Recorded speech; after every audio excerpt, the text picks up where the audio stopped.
Движение первых уверенно набирает обороты в Тампонском улусе. На торжественном открытии первичного отделения гимназистов поздравили начальник воспитания и дополнительного образования Управления образования Елена Винокурова и директор гимназии Семен Цермятников.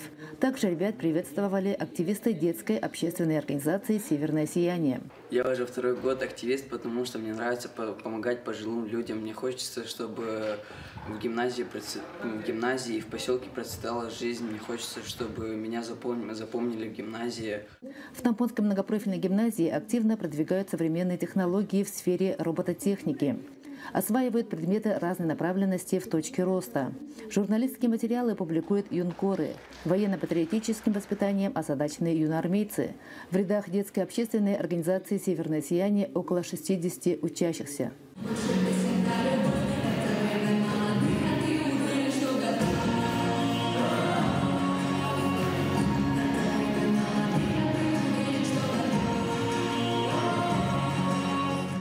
Первичное отделение российского движения детей и молодежи «Движение первых» было создано для того, чтобы ребята могли открыть свой потенциал.